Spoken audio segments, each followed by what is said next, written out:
สวัสดีค่ะอุ๋ม66 Property นะคะวันนี้อุ๋มจะมาโชว์บ้านหลังหนึ่งนะคะอยู่ที่สนามกอล์ฟกรีนวัลเลย์นะคะอำเภอแม่ริมจังหวัดเชียงใหม่ค่ะบ้านหลังนี้มันพิเศษยังไงนะคะที่อุ๋มจะพามาดูหลังนี้นะคะเป็นบ้านสำหรับขายนะคะเป็นบ้านมือสองอายุประมาณ7ปีค่ะเป็นบ้านของอุ๋มเองค่ะวันนี้อุ๋มจะพาชมให้ทั่วโดยละเอียดเลยนะคะทั้งด้านหน้าบ้านแล้วก็บริเวณในบ้านนอกบ้านและรอบๆนะคะตามอุ๋มมาค่ะตอนนี้นะคะอุ๋มก็ไปยืนอยู่หน้าบ้านของอุ๋มเองนะคะคือหลังนี้ค่ะเป็นบ้านหลังที่2นะคะนับจากนะคะเข้าประตูด้านหน้าของสนามกอล์ฟกรีนวัลเลย์ลงวงเวียนมาตรงๆเลยนะคะบ้านอุ๋มจะเป็นบ้านหลังที่2ค่ะอยู่ตรงข้ามกับหลุม9นะคะหลุม9ของกรีนวัลเลย์คือประมาณนี้นะคะหน้าบ้านอุ๋มจะเป็นวิวสนามกอล์ฟค่ะนะคะแล้วก็มีวิวภูเขาด้วยค่ะหันหน้าไปทางทิศใต้นะคะบ้านหลังนี้ค่ะอุ๋มตัดสินใจซื้อเมื่อ7ปีที่แล้วนะคะตอนที่อุ๋มย้ายมาจากอเมริกานะคะตอนนั้นเนี่ยอุ๋มมีลูกชายอยู่แค่2คนนะคะสาเหตุที่อุ๋มอยากจะขายคือตอนนี้นะคะอุ๋มกำลังจะมีคนที่5นะคะกำลังท้องอยู่ได้ประมาณ4เดือนกว่าๆแล้วก็เลยคิดว่าบ้านหลังนี้ค่ะจำเป็นจะต้องขายเพราะว่าเราจะต้องขยับขยายครอบครัวเรามีขนาดใหญ่ขึ้นนะคะบริเวณหน้าบ้านของอุ๋มนะคะเริ่มจากถนนทางเข้าลงรถนะคะอันนี้ตอนแรกเลยที่ซื้อมามันจะเป็นคอนกรีตพริมลายซึ่งประมาณ2ปีที่แล้วเนี่ยนะคะอุ๋มได้สั่งทุบละลือแล้วก็ปูใหม่เป็นกระเบื้องเคนไซซึ่งอุ๋มหมดไปเกือบ300,000นะคะเฉพาะถนนลงรถเนี่ยนะคะหน้าบ้านอุ๋มก็จะมีสวนหย่อมนะคะซึ่งก็จะดูแลเป็นอย่างดีเลยนะคะบ้านหลังนี้หลังๆ2ปีหลังเนี่ยตั้งแต่อุ๋มทำธุรกิจส่วนตัวอุ๋มก็จะไม่ค่อยมีเวลาได้เข้ามาอยู่เลยนะคะแต่ว่าการดูแลนะคะคนสวนแล้วก็การดูแลบ้านของอุ๋มเนี่ยจะทำสม่ำเสมอนะคะบ้านอุ๋มก็จะไม่โทรมนะคะอย่างตามสภาพที่เห็นเลยยังสวยงามอยู่นะคะบ้านจะมีประตูทางเข้า2ประตูนะคะคือประตูรั้วนะคะที่เป็นประตูรั้วรีโมทนะคะสามารถจอดรถในร่มได้2คันนะคะด้านหน้าเราก็สามารถจอดได้นะคะถ้ามีแขกมาแล้วก็มีประตูเล็กด้วยค่ะประตูเล็กเป็นประตูทรงเป็นทรงบาหลีนะคะเปิดเราสามารถเข้าบ้านได้จากทางด้านข้างอันนี้เป็นประตูสำหรับแขกนะคะเข้ามาแล้วก็จะเจอกับสวนก่อนเลยค่ะนะคะก็จะมีต้นปีบ3ต้นนะคะตอนนี้ต้นปีบนี้ก็อายุประมาณ7ปีเหมือนกันนะคะอุ๋มปลูกตอนที่อุ๋มย้ายมาอยู่ใหม่ๆแล้วก็มีเปลยวนให้ด้วยนะคะบรรยากาศที่บ้านอุ๋มเนี่ยตอนนี้ก็เกือบจะเที่ยงแล้วนะคะประมาณเที่ยงนะคะก็จะมีไม่มีความคือไม่มีแดดนะคะร่มรื่นทั้งวันเลยนะคะแล้วก็มีเสียงนกเสียงอะไรอยู่ตลอดเวลานะคะ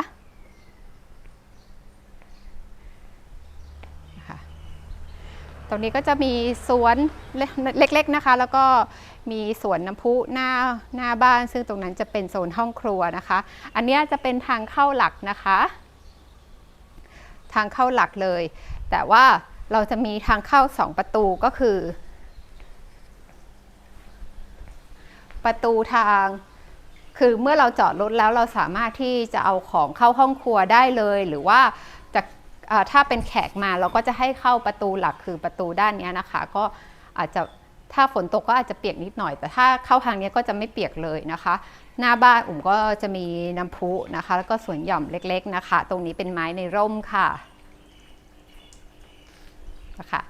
ตู้2ใบเนี่ยนะคะก็เป็นตู้เก็บของนะคะตู้1ก็คือเก็บอุปกรณ์กอล์ฟนะคะแต่จริงๆอุ๋มไม่ได้ตีกอล์ฟนะคะอุ๋มแค่ชอบบรรยากาศในสนามกอล์ฟตอนที่อุ๋มอยู่ที่อเมริกาบ้านอุ๋มก็อยู่ในสนามกอล์ฟทีนี้อุ๋มรู้สึกว่าวิวทั้งอะไรบรรยากาศมันร่มรื่นดีนะคะเราจะเห็นวิวนะคะจากตรงลงรถบ้านอุ๋มนะคะสวยงามมากแล้วก็คือเราไม่ได้หันหน้าบ้านไปชนบ้านใครอะไรอย่างเงี้ยค่ะ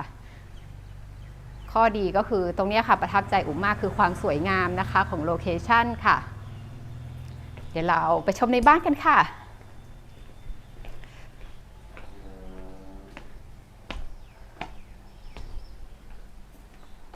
ค ตรงนี้ก็จะมีตู้เก็บรองเท้านะคะตรงนี้ค่ะประตูหน้าบ้านนะคะก็จะเป็นประตูบานใหญ่ทำด้วยไม้จริงนะคะหนักมากนะคะแล้วก็เป็นมือจับนะคะทำด้วยสแตนเลสค่ะเชิญค่ะเมื่อเราเข้ามาสิ่งแรกที่เราเห็นก็คือจะเป็นห้องดูทีวีนะคะห้องนั่งเล่นนะคะก็จะมีทีวีนะคะมีเก้าอี้ซึ่งเก้าอี้นี้จะเป็นของขวัญวันเกิดลูกชายคนที่2ของอุ๋มนะคะเพราะว่าเขาอยากได้ตัวนี้เอาไว้นั่งดูทีวีนะคะมันสามารถปรับนอนได้แบบนี้ค่ะมีที่ใส่แก้วนะคะแล้วก็มีที่เก็บของมีไฟนะคะสามารถเปิดไฟได้นะคะเสร็จแล้วตรงนี้มีเทรย์ทำไมแรงบันดาลใจที่ซื้อชุดนี้ก็คือเพราะว่าเมื่อก่อนอะค่ะอุ๋มทำงานเป็นแอร์โฮสเตสอยู่หลายสายการบินใช่ไหมคะอุ๋มก็มีความรู้สึกว่าเหมือนเราคิดถึงอะค่ะก็เลยแบบซื้อแบบเก้าอี้ประมาณ first class ไว้นั่งดูทีวีค่ะสบายมากเลยนะคะเป็นหนังแท้ค่ะอันนี้อุ๋มต้องขออนุญาตลูกชายนะคะถ้าเกิดว่าขายบ้านนี่ไม่แน่ใจว่าเขาจะห่วงไหมนะคะเก้าอี้เซตนี้นะคะ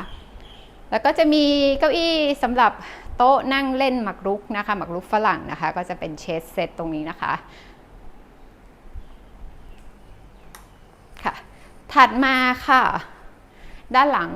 จะเป็นห้องเป็น Open Space ซึ่งตรงนี้นะคะเป็นโต๊ะรับประทานอาหารนะคะอยู่ใต้แชนเดเลียพอดีวิวก็จะเป็นวิวสนามกอล์ฟหน้าบ้านนะคะเวลาที่เรานั่งรับประทานอาหารกันภายในครอบครัวนะคะเราก็จะเห็นวิวนะคะเพราะว่าตรงนี้เวลาทานอาหารเย็นนะคะก็ยังมีคนเล่นกอล์ฟอยู่เลยค่ะไฟตรงสนามกอล์ฟนี่ก็จะแบบ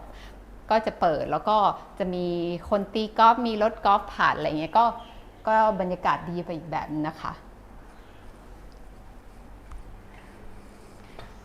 ค่ะบ้านอุ๋มก็จะมีสระว่ายน้ำนะคะขนาด4เมตรคูณ10เมตรนะคะห้องครัวค่ะจะเป็นครัวแบบฝรั่งนะคะมีเคาน์เตอร์ไอแลนด์นะคะขนาด1.5 เมตรคูณประมาณเกือบ3เมตรอะค่ะนะคะมีคูดดูดอากาศมีเตาไฟฟ้านะคะแล้วก็มีเก้าอี้นั่งทานเบรคเฟาสต์นะคะตรงนี้นะคะซึ่งตอนเช้าๆอะค่ะก่อนที่ลูกอุ๋มจะไปเรียนหนังสือนะคะเราจะนั่งทานแบบพวกอาหารเช้ากันตรงนี้นะคะดื่มกาแฟกันตรงนี้แล้วก็เราก็จะเห็นวิวสนามกอล์ฟนะคะคือบรรยากาศมันดีมากอุ๋มประทับใจอุ๋มรักบ้านหลังนี้มากเลยแต่เพียงแต่ว่าตอนนี้ค่ะสมาชิกในครอบครัวเราขยายใหญ่ขึ้นก็เลยจะต้องย้ายกันค่ะอุ๋มคิดว่าอุ๋มจะปลูกบ้านหลังใหม่ค่ะตัวนี้ก็จะเป็นบิวอินนะคะมีตู้ใส่ของนะคะตู้ใส่พวกของแห้งนะคะเอาไว้ทำอาหารมีบิวอินไมโครเวฟบิวอินโอเว่นนะคะแล้วก็มีชั้นวางลิ้นชักใส่ของมากมายนะคะตู้เย็นแบบ2ประตูนะคะอายุการใช้งานของเครื่องใช้ไฟฟ้าก็ประมาณ7ปีนะเขาก็ใช้งานน้อยมากเลยค่ะแต่ก็เลยยังแบบใช้งานได้ดีอยู่นะคะตรงนี้เป็นห้องครัวไทยมีประตูเลื่อนนะคะเอาไว้เก็บกลิ่นอาหารไม่ให้เข้าไปในตัวบ้านนะคะซึ่งก็จะมีเตาแก๊สให้นะคะแล้วฮูดดูดอาหารอีกตัวหนึ่งมีเตาแก๊ส3หัวค่ะเคาน์เตอร์ก็จะเป็นหินแกรนิตนะคะสีเทานะคะแล้วก็มีตู้เก็บของรอบๆเลยค่ะขนาดก็จะประมาณ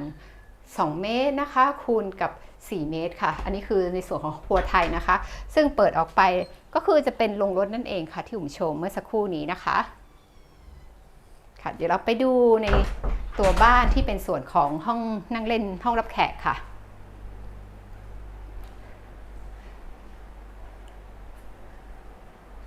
ตอนนี้นะคะอยู่บริเวณห้องโถงกลางบ้านอันนี้คือใจกลางบ้านจริงๆเลยค่ะเป็นใจกลางบ้านที่ตรงนี้จะเป็นบริเวณที่มีกระจกสูงมากนะคะสูงถึง8เมตรเลยนะคะแล้วก็มีแชนเดเลียสูงถึงจรดเพดานนี่คือประมาณ8เมตรนะคะก็ทำความสะอาดยากเหมือนกันแต่ว่าสวยมากๆค่ะเป็นสิ่งที่อุ๋มประทับใจตอนที่อุ๋มมาเลือกดูบ้านตอนอุ๋มจะย้ายมาเนี่ยอุ๋มมาพักที่เชียงใหม่2อาทิตย์แล้วอุ๋มมีเวลา2อาทิตย์ที่ตัดสินใจซื้อบ้านแล้วแบบอุ๋มไปดูมาเยอะมากเลยค่ะประมาณเกือบ20หลังแต่ว่าอุ๋มเลือกหลังนี้ เพราะว่ามันกลางวันมันก็ไม่ร้อนนะคะแล้วก็คืออุ๋มขอลองนอนด้วย1 คืนนะคะตอนแรกเนี่ยอุ๋มขอบอกว่าอุ๋มตัดสินใจว่าถ้าจะเอาหลังนี้ชัวร์อุ๋มขอเช็คความรู้สึกตัวเองว่าถ้าอุ๋มมาอยู่จริงเนี่ยมันเป็นยังไงนะคะอุ๋มก็เลยขอเจ้าของบ้านเขามาพักแล้วอุ๋มก็ตัดสินใจวางเงินเลยค่ะวันต่อไปนะคะก็ตรงนี้อุ๋มก็ซื้อโซฟาเซตใหม่มานะคะเป็นโซฟาที่นั่งได้ประมาณ10 ท่านนะคะมีโต๊ะกลางนะคะแล้วก็มีประตูนะคะที่ออกไปสระว่ายน้ำนะคะเป็นจุดที่สวยมุมหนึ่งของบ้านเราเลยค่ะนะคะมีน้ำพุด้วยนะคะให้เปิดน้ำพุไหมคะเป็นระบบเกลือนะคะสระว่ายน้ำระบบเกลือนะคะพื้นที่รอบๆเนี่ยก็จะเป็นนะคะไม้เทียมนะคะสระก็จะเป็นสโลปค่ะมีบันไดลงนะคะแล้วก็ตรงนี้จะเป็นฝั่งที่ลึกแล้วฝั่งนู้นก็คือประมาณ1 เมตรนะคะฝั่งนี้ก็ประมาณ 1.5 เมตรค่ะนะคะแล้วก็มีโอเวอร์โฟลว์ฝั่งนี้นะคะจะเป็นออโตเมติกนะคะค่ะตอนนี้เหลืออีก1 ห้องนะคะที่เรายังไม่ได้พาชมค่ะก็จะเป็นส่วนของห้องทำงานนะคะห้องนี้เนี่ยก็ตอนแรกเนี่ยน่าจะออกแบบไว้เป็นห้องนอนอีกห้องนึงนะคะซึ่งฝั่งนี้ค่ะจะเป็นวิวสระว่ายน้ำคือบ้านของอุ๋มทุกมุมเนี่ยด้วยความที่อุ๋มตอนย้ายมาอุ๋มหาซื้อบ้านสำหรับครอบครัวใช่ไหมคะหาซื้อบ้านสำหรับลูกที่อุ๋มต้องนึกถึงเรื่องของความปลอดภัยเป็นหลักอุ๋มก็จะดูห้องบ้านที่เราสามารถเห็นลูกได้ทุกๆมุมนะคะแล้วลูกอุ๋มก็จะชอบว่ายน้ำมากเลยเพราะว่าเมืองไทยก็อากาศค่อนข้างร้อนแล้วก็เขาก็เกิดแล้วก็โตที่อเมริกามาระยะเวลาหนึ่งนะคะก็เลยเลือกบ้านที่ต้องมีสระว่ายน้ำตรงนี้เวลาที่ถ้าเราทำงานก็จะสามารถมองเห็นลูกเวลาว่ายน้ำได้ด้วยนะคะก็จะมีมุมอ่านหนังสือนะคะเป็นแบบสไตล์ลานนาบ้านหลังนี้ค่อนข้างจะมิกซ์นะคะระหว่างความเป็นโมเดิร์นนะคะโมเดิร์นแล้วก็มีความเป็นลานนามีความเป็นบาหลีคือมันแบบมันได้ทุกอารมณ์ได้ทุกความรู้สึกอะค่ะก็เลยแบบรู้สึกว่าซื้อบ้านหลังนี้มันได้ครบครันค่ะก็จะมีในส่วนของนะคะเก้าอี้นั่งเล่นนะคะสามารถนั่งอ่านหนังสือได้ทุกมุมลูกอุ๋มคนหนึ่งอาจจะนั่งอ่านหนังสือมุมนู้นอีกคนอาจจะอ่านหนังสือมุมนี้นะคะเรานั่งทำงานกันตรงนี้นะคะนี่ก็จะเป็นเก้าอี้หมุนรูปไข่นะคะส่วนวิวก็จะเป็นวิวสวนนะคะวิวสวนหันไปทางหน้าบ้านนะคะก็จะมีตู้เสื้อผ้าจริงๆแล้วก็คือเอามาทำเป็นห้องเก็บของเก็บเอกสารนั่นเองค่ะโต๊ะทำงานเนี่ยเราก็สั่งเขาทำเนื่องจากว่าถ้าเราทำโต๊ะหันตรงๆเลยเราอาจจะแบบว่าไม่ได้เห็นทุกมุมตรงนี้ก็เลยแบบดีไซน์มาเฉียงๆหน่อยเพื่อให้เราเห็นมุมนั้นเพื่อเราเห็นมุมนี้แล้วก็เวลามีคนมาที่บ้านแล้วก็มองได้ค่ะว่าใครมาอะไรอย่างเงี้ยค่ะคือถ้าเรานั่งหันหลังให้เราก็จะไม่เห็นว่า what's going on in the back อะไรอย่างนี้นะคะอันนี้อุ๋ก็สั่งทำขึ้นมาทีหลังนะคะมีพรินเตอร์มีเอาคอมพิวเตอร์มานั่งทำงานตรงนี้ได้ค่ะแล้วก็มีห้องน้ำในตัวด้วยนะคะมีห้องน้ำซึ่งสามารถที่จะใช้สำหรับเวลาที่ตรงนี้ค่ะสามารถใช้ร่วมกับห้องทำงานได้แล้วก็เวลาเข้ามาจากสระว่ายน้ำก็สามารถวิ่งเข้ามาที่นี่ได้เลยนะคะก็จะมีตู้ชาวเวอร์นะคะระบบน้ำร้อนน้ำเย็นนะคะมีโถปัสสาวะให้ค่ะมีชั้นวางของนะคะซึ่งอาจจะรกไปหน่อยเพราะว่าของเยอะค่ะก็มีอ่างล้างหน้าตรงนี้มีชาวเวอร์นะคะเป็นoutdoor shower สำหรับสระว่ายน้ำค่ะนะคะก็จะมีตรงนี้ค่ะก็อุปกรณ์ทำความสะอาดสระว่ายน้ำนิดนึงเดี๋ยวถ้ายังไงอุ๋มก็จะเก็บให้เป็นระเบียบเรียบร้อยมากกว่านี้นะคะก็จะมีบริเวณสวนนะคะมีสวนหย่อมนะคะตรงนี้ก็จะเป็นทางไปด้านหลังนะคะสามารถเชื่อมอ้อมขึ้นไปศาลาได้อีกค่ะห้องเครื่องก็จะอยู่ใต้ศาลานี้เองนะคะใต้บันไดห้องเครื่องของสระว่ายน้ำสระว่ายน้ำก็จะมีน้ำพุด้วยเดี๋ยวอุ๋มจะเปิดให้ชมตอนท้ายของวิดีโอค่ะเครื่องปรับอากาศของบ้านหลังนี้นะคะก็จะเป็นยี่ห้อไดกินหมดเลยนะคะแล้วก็ตรงนี้ค่ะจะเป็นบอร์ดซึ่งอุ๋มก็จะติดรูปของสนามกอล์ฟไว้นะคะก็จะมีในส่วนของส สนามกอล์ฟกรีนวัลเลย์นะคะสมิธกรีนวัลเลย์นะคะบ้านคุณทักษิณก็อยู่ในหมู่บ้านนี้เช่นกันนะคะบ้านเนี่ยจะอยู่ก่อนถึงคลับเฮาส์นะคะทั้งหมดเนี่ยจะมีทั้งหมด18หลุมค่ะเคาน์เตอร์ด้านหลังค่ะก็จะเป็นชั้นวางหนังสือนะคะมีไฟตกแต่งนะคะมีตู้ใส่ของเยอะแยะนะคะแล้วก็ลืมบอกไปว่าบ้านหลังนี้ค่ะสร้างบนพื้นที่ดินประมาณ167ตารางวานะคะแล้วก็พื้นที่ใช้สอยเนี่ยเกือบ500ตารางเมตรเลยค่ะมีทั้งหมดจริงๆตอนนี้ใช้งานอยู่3ห้องนอนนะคะอีกห้องนอนหนึ่งเนี่ยไม่ได้ใช้งานแล้วก็มีทั้งหมด7ห้องน้ำค่ะแล้วก็ไม่รวมกับชาวเวอร์ที่ใช้สำหรับสระว่ายน้ำนะคะก็จะมี7ห้องน้ำค่ะพูดเรื่องคุณภาพของบ้านนะคะปีที่ย้ายมามันคือปี2014นะคะเดือนมิถุนาเนี่ยก่อนหน้าที่จะแลนด์มาถึงพร้อมทุกคนในครอบครัวนะคะที่เชียงใหม่เพื่อย้ายเข้ามาอยู่เป็นวันแรกจะมีแผ่นดินไหวนะคะครั้งใหญ่สุดของเชียงใหม่ครั้งนั้นเนี่ยประมาณ5 ริกเตอร์กว่าซึ่งบ้านบางหลังเนี่ยค่ะโครงสร้างคือร้าวแล้วก็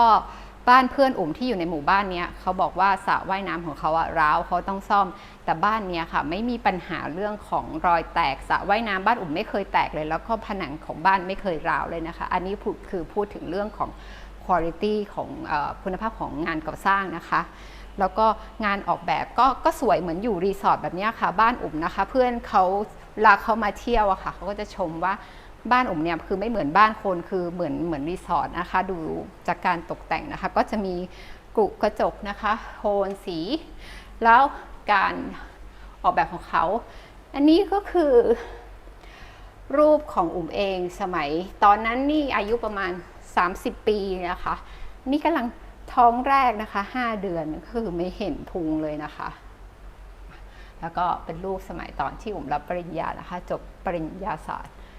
พยาบาลศาสตร์นะคะจากมหาวิทยาลัยมหิดลนะคะจริงๆแล้วจบพยาบาลทหารอากาศนะคะ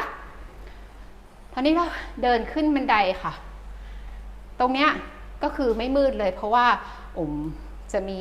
กระจกนะคะให้แสงเข้านะคะตรงโถงบันไดนะคะ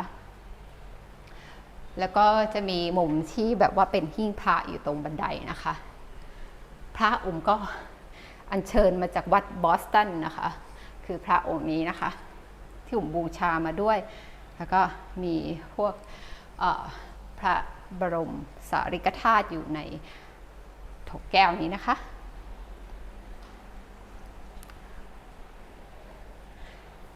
แล้วก็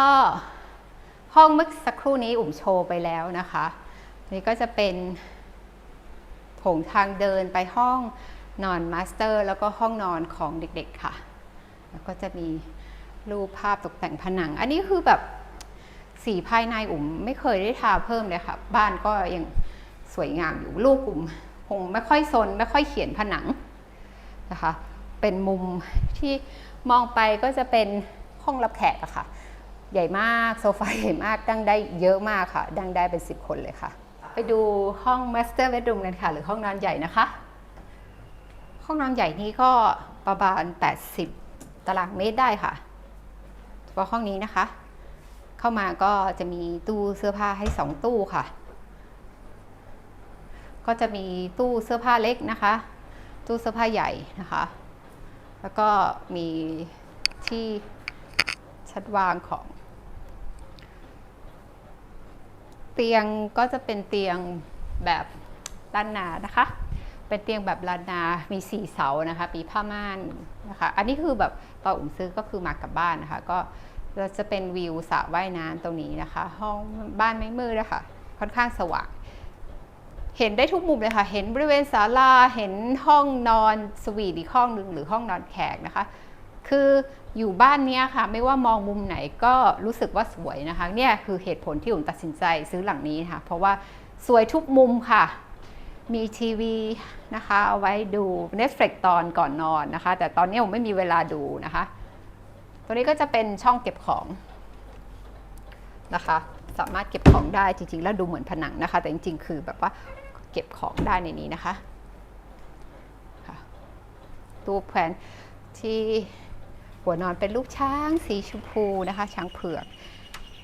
ห้องนอนใหญ่เราจะมีประตูนะคะสไลด์2บานคือ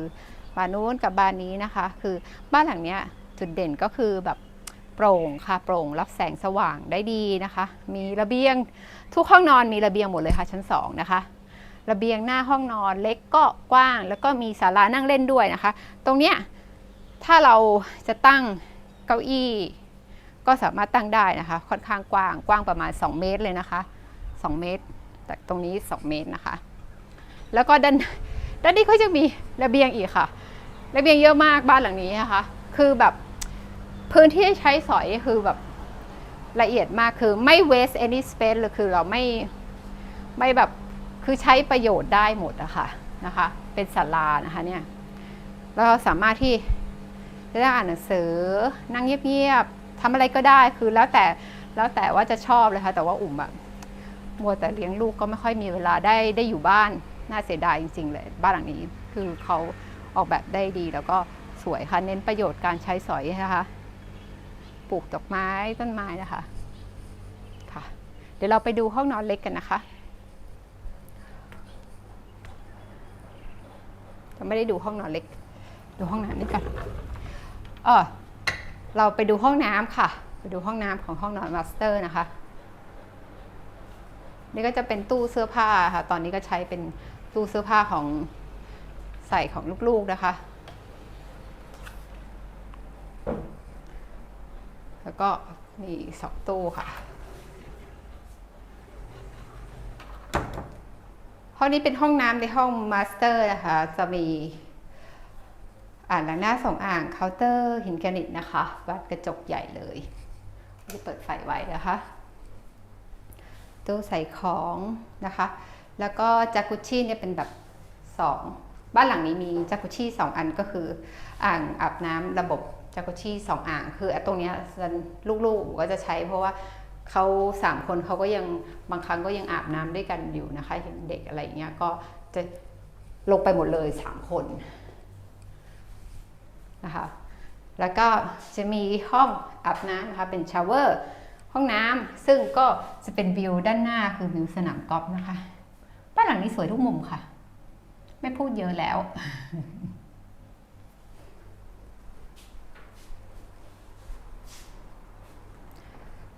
เหลือห้องนอนอีกห้องนึงค่ะที่เรายังไม่ไปชมนะคะตามออกมาค่ะเป็นห้องนอนไซส์ห้องนอนที่เล็กลงมานะคะเป็นห้องนอนของเด็กๆนะคะเชิญค่ะห้องนี้จะเป็นห้องนอนของลูกชายนะคะซึ่งเขาก็จะมีโต๊ะไว้ทำการบ้านนะคะชอบฟุตบอลนะคะเด็กเล่นฟุตบอลค่ะ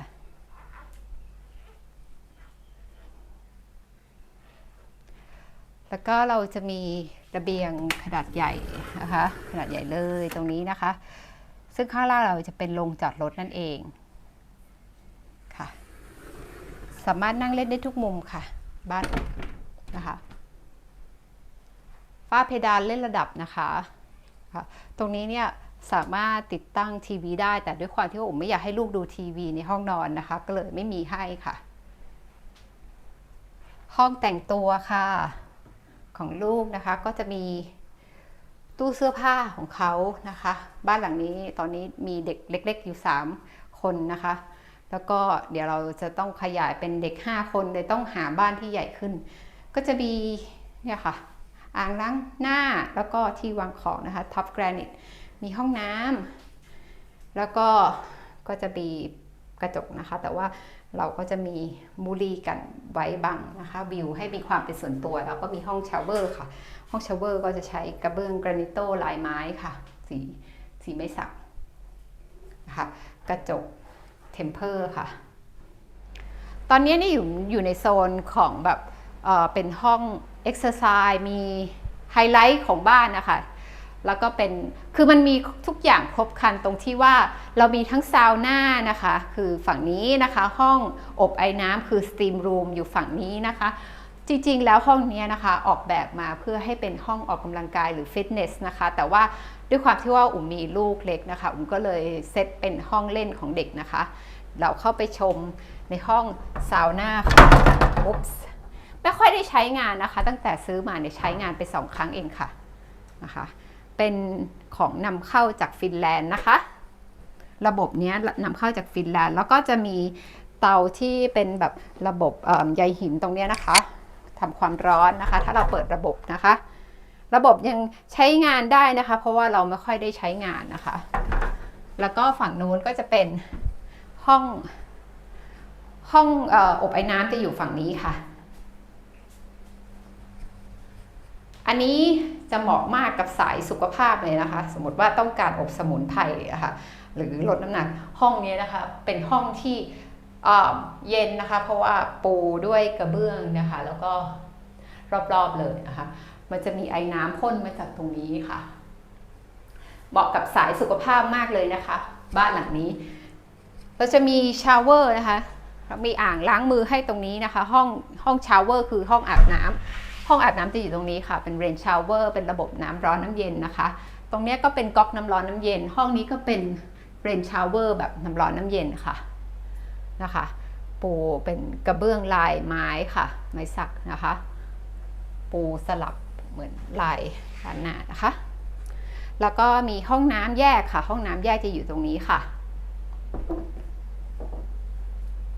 นะคะใช้สำหรับแขกด้วยนะคะแล้ววิวหลังบ้านอุ๋มเนี่ยค่ะ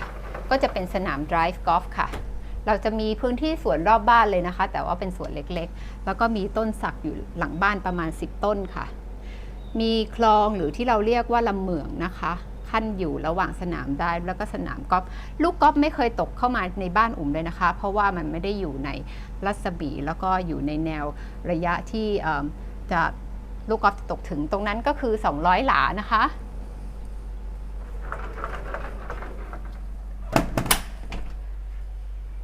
เดี๋ยวเราไปดูห้องเล่นเด็กค่ะแล้วก็ห้องที่จะเป็นห้องนอนชั้นล่างหรือว่าจะดัดแปลงเป็นห้องอื่นก็ได้นะคะตอนนี้นะคะเราอยู่ในห้องที่อุ๋มใช้เป็นห้องเล่นของลูกนะคะก็จะมีพวกของเล่นชั้นวางของนะคะมีทีวีตรงนี้สามารถที่จะใช้เอาไว้ดูเวลาเราสมมุติเราซื้อเครื่องออกกำลังกายมาตั้งเราก็สามารถที่จะดูหรือว่าเราอาจจะwork out ตรงนี้นะคะแต่ว่าลูกอุ๋มใช้เล่นเกมนะคะก็จะมี V กับมี Nintendo Switch ตรงนี้นะคะ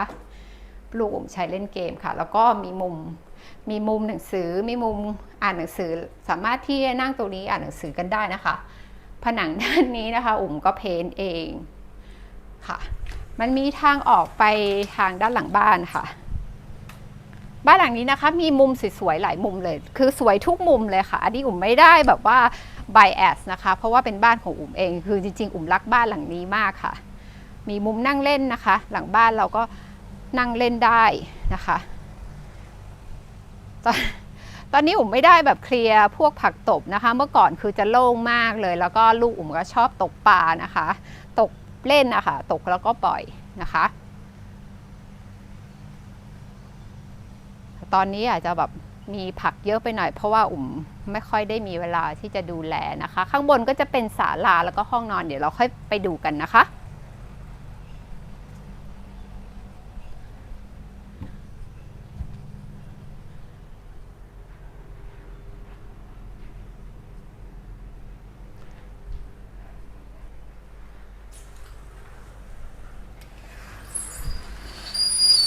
ห้องเล่นนะคะเราจะเชื่อมกับทางที่จะเดินขึ้นศาลานะคะมันจะมีบันไดขึ้นศาลาทางนี้นะคะแต่ว่าอันเนี้ยเป็นห้องนอนได้อีกห้องหนึ่งตรงนี้จะมีโอเวอร์โฟลว์นะคะด้านข้างเป็นโอเวอร์โฟลว์ของสระว่ายน้ำนะคะ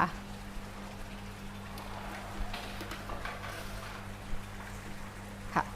ห้องนี้ตอนแรกเนี่ยอุ๋มก็ทำเป็นห้องนอนแต่ตอนที่อุ๋มไม่ค่อยอยู่ก็เก็บให้มันเรียบร้อยคืออุ๋มก็ย้ายเตียงนอนไปไว้ที่ออฟฟิศบ้างก็เลยแบบตรงนี้ก็เลยยังว่างอยู่นะคะอุ๋มเปลี่ยนตรงนี้นะคะให้เป็นที่วางของนะคะปูด้วยท็อปแกรนิตสีน้ำตาลแล้วตรงนี้เป็นไม้จุกไม้คอกอะค่ะเผื่อว่ามันจะมีประโยชน์มากกว่าผนังที่เป็นปูนธรรมดานะคะก็จะมี ทีวีนะคะมีเครื่องปรับอากาศมีพัดลมด้วยนะคะคือบางทีคุณแม่อุ๋มแกไปมาแกก็พักที่นี่ค่ะก็จะมีวิวด้านหลังสามารถออกไปหลังบ้านก็ได้ค่ะนะคะก็จะเป็นวิวหลังบ้านนะคะสามารถบ้านหลังนี้สามารถเดินได้รอบบ้านค่ะตรงนี้ก็จะเป็นที่จริงคือเป็นห้องน้ำนะคะแล้วก็มีตู้เสื้อผ้าแต่ว่าตอนนี้คือด้วยความที่ไม่ได้ใช้งานผมก็เลยเก็บของแบบเยอะมากเลยไว้ตรงนี้เพื่อให้บ้านดูแบบโล่งแล้วก็เป็นระเบียบค่ะก็จะมีตู้เสื้อผ้าแบบ3 บานใส่ของได้เยอะนะคะแล้วก็มีตู้นั้นอีกนะคะประตูก็จะเป็นประตูไม้แบบเกล็ดสไตล์ล้านนาเพื่อระบายไม่ให้มันชื้นมากนะคะก็จะมีเคาน์เตอร์ซิงค์นะคะมีห้องน้ำแล้วก็ห้องชาวเวอร์แยกนะคะเป็นกระจกค่ะนะคะขนาดค่อนข้างจะกว้างนะคะไม่ได้เล็กเลยค่ะห้องนี้นะคะถือว่าจะนับเป็นห้องนอนที่4ของบ้านก็ได้ค่ะ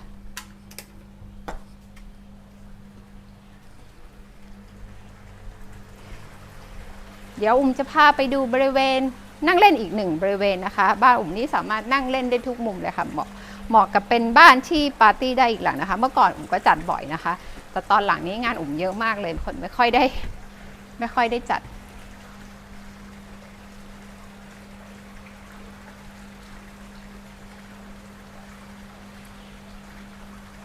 บ้านอุ้มค่ะจะเป็นรูปตัวยูนะคะมีสระว่ายน้ำอยู่ตรงกลางนะคะตรงกลางเนี่ยเป็นห้องโถงซึ่งมีเพดานสูงนะคะตรงทางบันไดทางขึ้นค่ะก็จะมีตกแต่งด้วยอันนี้นะคะเป็นกงจักรราศีนะคะ12 ราศีซึ่งราศีนี้ก็คือวันเกิดอุ้มนั่นเองค่ะแคปิคอนนะคะอยู่ตรงนี้เลยนะคะค่ะบันไดทางขึ้นค่ะก็จะเป็นปูด้วยทรายล้างนะคะผนังทาด้วยสีดำนะคะแล้วก็มีเหล็กกันเพราะว่าอุ้มมีลูกเล็กก็กลัวลูกจะตกค่ะแล้วก็ตรงนี้ค่ะก็ปูด้วยนะคะอิฐมอนสีแดงไซส์ใหญ่นะคะมุมนั่งเล่นของบ้านค่ะอีกมุมหนึ่งซึ่งอาจจะเอาไว้ทำโยคะนะคะหรือว่าจะเป็นโซนบาร์บีคิวหรือนั่งเล่นคือถ้าจะเอาเสื่อโยคะมาปูตรงนี้หรือว่าเอาที่นอนแบบว่าฟูกบางๆมาปูแล้วก็นอนเล่นตรงนี้ก็ได้แต่ที่อุ้มเก็บหมดเพราะว่ากลัวมันสกปรกนะคะมีพัดลมเพดานด้วยนะคะค่ะแล้วก็บริเวณเนี้ยก็อาจจะเป็นโซนบาร์บีคิวซึ่งเมื่อก่อนอุ้มจะเอาเตาบาร์บีคิวตั้งไว้ตรงนี้นะคะแล้วอุ้มก็ทำอาหารนั่งกินในครอบครัวนะคะตรงนี้สามารถนั่งเล่นได้ทุกมุมเลยค่ะตรงนี้เราก็มีบริเวณไว้เตรียมอาหารนะคะเป็นเคาน์เตอร์ท็อปแกรนิตสีดำนะคะมีซิงค์ล้างจานสำหรับเตรียมอาหารแบบรับประทานง่ายๆค่ะนั่งเล่นได้อีกแล้วบ้านหลังนี้จะเรียกได้ว่าเป็นบ้านแบบเน้นบ้านเป็นบ้านขี้เมาก็ได้นะคะเพราะว่าแบบสามารถนั่งเล่นนั่งดื่มนั่งปาร์ตี้ได้ทุกมุมเลยค่ะแต่ละมุมก็สวยงามนะคะก็จะมีเพื่อนบ้านอยู่2 ฝั่งนะคะก็จะเป็นบ้านหรูทั้ง2 หลังเลยนะคะมีสระว่ายน้ำบรรยากาศดีมากๆเลยค่ะคิดถึงบ้านจังเลยถ้าขายไปแล้วผมก็ไม่รู้ว่าผมจะสร้างบ้านใหม่ได้สวยแบบนี้ไหมนะคะตรงเนี้ยเป็นเพิ่มพนักพิงขึ้นมาเนี่ยนั่งได้ไม่ต้องกลัวเมาแล้วตกลงไปนะคะตรงนี้ก็จะเป็นทางขึ้นไปห้องนอนแขกค่ะซึ่งจะเป็นสวีทเป็นห้องสวีทอีกห้องหนึ่งนะคะจะเป็นทางเดินแล้วก็มีที่ให้ปลูกต้นไม้นะคะปลูกดอกไม้แล้วก็มีเฉลียงนะคะเป็นระเบียงนั่งเล่นนะคะหน้าห้องนอนอันนี้ยังไม่ใช่ห้องมาสเตอร์เบดรูมนะคะเป็นแค่บ้านอุ้มเนี่ยจะมีห้องสวีท2 ห้องนะคะอันนี้สวีทเล็กอันนู้นสวีทใหญ่ค่ะเชิญค่ะตอนนี้เราอยู่ที่ชั้น2กันแล้วนะคะเป็นห้องนอนนะคะเป็นห้องนอนแขกเลยรับรองแขกเวลาอุ้มมีเพื่อนนะคะมาจากต่างประเทศนะคะมาเยี่ยมอุ้มก็จะให้เขาพักที่นี่นะคะก็จะได้แยกโซนความเป็น ส่วนตัวนะคะเพื่อนอุ๋มจะพักที่นี่เป็นครอบครัวอย่างเงี้ยหรือว่ามากันคน2 คนก็นอนที่ห้องนี้นะคะซึ่งก็จะได้วิวสระว่ายน้ำเช่นกันค่ะนะคะมีโต๊ะทำงานให้นะคะมีโต๊ะทำงานหรือจะเพิ่มทีวีตรงนี้นะคะให้แขกนอนมีตู้เย็นเล็กให้นะคะค่ะพื้นก็จะเป็นไม้แต่เป็นไม้แบบว่าไม่ใช่ไม้สักนะคะเป็นไม้นำเข้าจากประเทศแอฟริกาค่ะนะคะบิวอินเนี่ยคือตอนที่อุ๋มซื้อมาเนี่ยบ้านมันก็พร้อมเฟอร์อยู่แล้วนะคะซื้อมาตามสภาพนี้เลยค่ะแค่อุ๋มซื้อของเพิ่มเข้าเพิ่มแค่ไม่กี่อย่างนะคะอันเนี้ยอุ๋มได้มาจากประเทศอินเดียตอนที่อุ๋มไปทำงานที่นั่นนะคะค่ะด้านหลังก็จะเป็นวิวสนามไดรฟ์นะคะอันนี้เป็นห้องแต่งตัวค่ะห้องแต่งตัวของห้องสวีทก็จะมีตู้เก็บของนะคะของฉันนะคะมีโต๊ะกระจกแต่งตัวนะคะมีตู้เสื้อผ้านะคะซึ่งก็ยังเก็บเสื้อผ้าไว้อยู่นะคะเต็มเลยค่ะเป็นพวกชุดไทยผ้าถุงผ้าไหมอะไรอย่างเงี้ยค่ะนะคะแล้วก็พวกแบบผ้าห่มผ้าปูสำรองนะคะตรงนี้ก็จะมีอ่างจากุชี่1 อ่างซึ่งเวลาผมอยากจะแอบมานะคะมาแช่น้ำอุ่นแล้วก็อยู่เงียบๆคนเดียวอุ๋มจะมาใช้ที่ห้องนี้เลยค่ะนะคะเพื่อทำสปาเพื่อรีแลกซ์เพื่อพักผ่อนนะเพราะว่าวิวข้างนอกเนี่ยมันเขียวมันสวยมันเงียบมันไม่มีใครเข้ามากวนไม่ได้ยินเสียงลูกๆเลยห้องนี้เป็นห้องที่อุ๋มแอบปลีกวิเวกนะคะค่ะก็จะมีห้องน้ำนะคะมีโซนห้องน้ำโซนอ่างล้างหน้านะคะแล้วก็ตรงห้องเนี้ยชาวเวอร์จะอยู่ด้านนอกค่ะเป็น outdoor นะคะค่ะก็จะมีอันเนี้ยอุ๋มก็ชอบเป็นมุมที่อุ๋มชอบมากอีกมุมนึงนะคะตั้งแต่ตอนที่ซื้ออุ๋มก็ประทับใจมากๆเลยว่ามันมี outdoor shower เราอาบน้ำท่ามกลางแสงจันทร์นะคะตอนกลางคืนนะคะเป็นแล้วก็คือมีวิวมีต้นไม้มีคือมันคือแบบว่าเข้าออกแบบได้ประทับใจอะค่ะก็เลยตัดสินใจซื้อหลังนี้นะคะมันสวยนะคะที่พื้นกระเบื้องเนี่ยอุ๋มก็เลือกเองนะคะตอนแรกเนี่ยจะเป็นกระเบื้องแบบลานนาอุ๋มก็เลาะออกแล้วอุ๋มก็ปูกระเบื้องใหม่ผมอยากได้ลายนี้นะคะค่ะ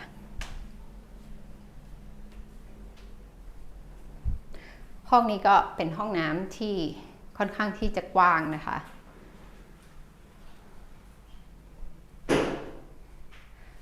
เทปนี้อาจจะยาวเพราะว่าเรื่องเล่าสตอรี่เยอะค่ะตอนนี้เรายังอยู่ที่บริเวณชั้น2กันนะคะตอนนี้เราดูชมห้องนอนจบไปห้องที่2แล้วค่ะห้องนี้ค่ะก็ออกมาก็จะเจอเฉลียงทางเดินนะคะรอบๆเพราะว่าบ้านเราเป็นรูปตัวยูก็ตรงนี้ก็จะเป็นรูปตัวยูเช่นกันนะคะตรงนี้เนี่ยอุ๋มสร้างเสริมสั่งทำนะคะเสริมให้มันมี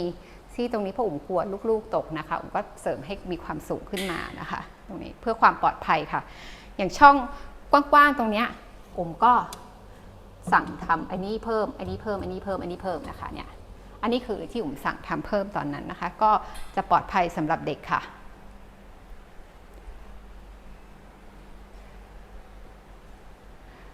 แล้วก็ซีลิงนะคะซีลิงก็จะแบบมีไฟกลางคืนเปิดก็จะเป็นไฟสีม่วงสีน้ำเงินอะไรอย่างเงี้ยค่ะสวยมากเลยค่ะอันนี้ก็จะเป็นบริเวณที่จะไปทางโซนห้องซักผ้านะคะซึ่งจะอยู่ห้องหลังครัวไทยก็จะมีมุมเล็กๆเอาไว้ปลูกสวนครัวนะคะก็จะมีตะไคร้พริกนะคะโหระพาแล้วก็เมื่อก่อนคือน้องอุ๋มมีน้องหมาด้วยค่ะก็เลยแบบว่ามีรั้วไว้ให้นะคะก็จะมีถังแก๊สอยู่ข้างนอกนะคะมีปั๊มน้ำมีถังเก็บน้ำนะคะแล้วก็เครื่องกรองน้ำใช้อีก1 ครั้งนะคะเป็นกรองจากน้ำประปาก่อนเข้าไปใช้ในบ้านค่ะนะคะเพื่อให้แบบว่าท่อของในบ้านเนี่ยมันจะได้สะอาดนะคะแล้วก็ตรงนี้มันก็จะเป็นบริเวณบันไดนะคะซึ่งเราก็เก็บจอดพวกจักรยานของเด็กๆนะคะเครื่องตัดหญ้าค่ะบริเวณนี้ก็คือถ้าเราจะตากผ้าตอนที่มีแดดแล้วพวกผ้าคีริ้วอะไรเงี้ยก็แห้งนะคะ ตัวนี้ก็จะเป็นห้องเมื่อก่อนเนี่ยคือเขาดีไซน์ออกมาเป็นห้องนอนแม่บ้านแต่ว่าด้วยความที่ตอนนั้นแม่บ้านเขาไม่ได้อยู่ประจำไปกลับก็เลยใช้เป็นก็เลยใช้เป็นห้องซักผ้าค่ะห้องซักผ้านี้ก็จะมีเครื่องซักนะคะเครื่องอบนะคะแล้วก็มีอ่างซักผ้าอยู่2หลุมนะคะสำหรับแช่สำหรับซักอะไรอย่างเงี้ยค่ะนะคะก็จะมีอุปกรณ์ซึ่งแม่บ้านก็ตอนนี้เข้าอาทิตย์ละ3 วันนะคะก็จะมีชั้นเก็บของก็เป็นพวกแบบสีอะไรอย่างเงี้ยค่ะที่ยังเหลืออยู่แล้วก็เอาไว้แบบเผื่อต้องเก็บงานนะคะทาสีเรียบร้อยนะคะแล้วก็มีห้องน้ำนะคะคือดีไซน์เป็นห้องน้ำแม่บ้านก็เลยมีห้องน้ำให้แม่บ้านใช้ด้วยก็คือจะเป็นห้องนี้นะคะเผื่อแบบมีคนสวนคนงานแม่บ้านใช้ก็จะใช้เป็นห้องนี้แล้วก็มีฝักบัวให้นะคะก็มีอ่างให้แล้วก็มีทางเชื่อมไปสวนหลังบ้านค่ะเป็นยังไงบ้างคะพาชมบ้านหลังนี้เสร็จเรียบร้อยแล้วนะคะเป็นบ้านของเองค่ะก็พาทัวร์นะคะตามความรู้สึกของนะคะที่เราเคยอยู่มาประมาณ7 ปีนะคะก็จริงๆไม่อยากเซย์กู๊ดบายเลยค่ะเพราะว่ายังรักบ้านหลังนี้แล้วเลือกเองด้วยเป็นคนตัดสินใจเองเลือกเองแล้วก็ตอนจะขายมันก็แอบเศร้านิดนึงนะคะแต่มันก็คือทุกชีวิตมันก็ต้อง move on เราจะต้องย้ายไปอยู่ที่โลเคชันอื่นที่มันแบบเหมาะสำหรับครอบครัวเราก็ตัดสินใจจะขายนะคะถ้าเกิดลูกค้าต้องการสอบถามข้อมูลเพิ่มเติมสามารถติดต่อได้เลยโดยตรงเลยค่ะพร้อมที่จะให้รายละเอียดทุกอย่างเกี่ยวกับบ้านหลังนี้นะคะบ้านหลังนี้โฉนดพร้อมโอนค่ะไม่ติดแบงค์ไม่ติดอะไรเลยค่ะซื้อเงินสดนะคะถ้าอย่างไรก็ติดต่อ City6 Property นะคะโทรหาได้ตรงนะคะอย่าลืมกดไลค์กด Subscribe YouTube Channel ของเรานะคะ66 Property YouTube Channel ค่ะเบอร์อยู่ข้างๆตรงนี้นะคะสำหรับวันนี้ขอลาไปก่อนนะคะขอบคุณและสวัสดีค่ะ